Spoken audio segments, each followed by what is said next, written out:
ಮಂಡ್ಯ ಲೋಕಸಭಾ ಚುನಾವಣಾ ಅಖಾಡ ರಂಗೇರ್ತಾ ಇದೆ. ಮಂಡ್ಯ ಲೋಕಸಭಾ ಚುನಾವಣಾ ಅಖಾಡ ಈಗಿನಿಂದಲೇ ರಂಗು ಪಡ್ಕೊಳ್ತಾ ಇದೆ.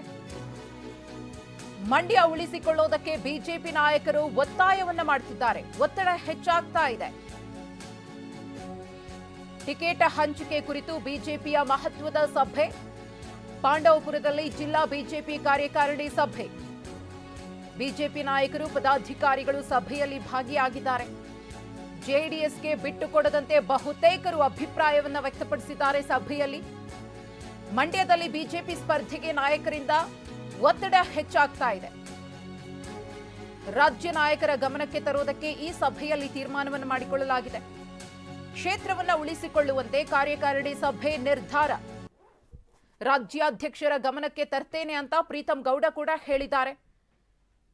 ಬಿಜೆಪಿ ಮತ್ತು ಜೆಡಿಎಸ್ ಮೈತ್ರಿಯನ್ನ ಮಾಡಿಕೊಂಡು ಈ ಬಾರಿ ಲೋಕಸಭೆ ಚುನಾವಣೆಯನ್ನು ಎದುರಿಸೋದಕ್ಕೆ ಮುಂದಾಗಿದೆ. ಆದರೆ ಮಂಡ್ಯ ವಿಚಾರದಲ್ಲಿ ಮಾತ್ರ ಬಿಜೆಪಿ ನಾಯಕರು ಬಿಗಿಪಟ್ಟನ್ನ ಹಿಡಿದಿದ್ದಾರೆ. ಯಾವುದೇ ಕಾರಣಕ್ಕೂ ಕೂಡ ಜೆಡಿಎಸ್ಗೆ ಬಿಟ್ಟುಕೊಡಬಾರದು, ಅಲ್ಲಿ ಬಿಜೆಪಿಯವರನ್ನೇ ಸ್ಪರ್ಧಿಸಬೇಕು ಅಂತ.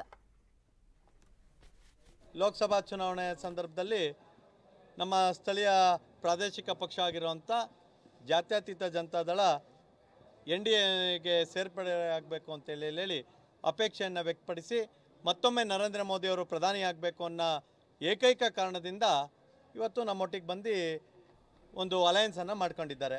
ಈ ಸಂದರ್ಭದಲ್ಲಿ ಹಲವಾರು ಬಾರಿ ನಾನು ಸ್ವಾಗತವನ್ನು ಕೂಡ ಮಾಡಿದ್ದೀನಿ. ಹಾಸನ, ಮಂಡ್ಯ ಸೇರಿದಂತೆ ಅನೇಕ ಕ್ಷೇತ್ರಗಳಲ್ಲಿ ಭಾರತೀಯ ಜನತಾ ಪಾರ್ಟಿಯ ಕಾರ್ಯಕರ್ತರ ಅಪೇಕ್ಷೆ ಇದೆ. ಪಕ್ಷಕ್ಕೆ ಒಂದು ಅವಕಾಶ ಕೊಡಲಿ, ಪಕ್ಷದ ಅಭ್ಯರ್ಥಿಗೆ ಗೆಲ್ಲುವಂಥ ಎಲ್ಲ ಅವಕಾಶಗಳು ಕಣ್ಮುಂದೆ ಇದೆ ಅಂತೇಳಿ ಕಾರ್ಯಕರ್ತರ ಅಪೇಕ್ಷೆ ಇದೆ. ನಮ್ಮ ಹಿರಿಯ ಮುಖಂಡರು ಮಂಡ್ಯ ಸೇರಿದಂತೆ ನಮ್ಮ ಹಾಸನ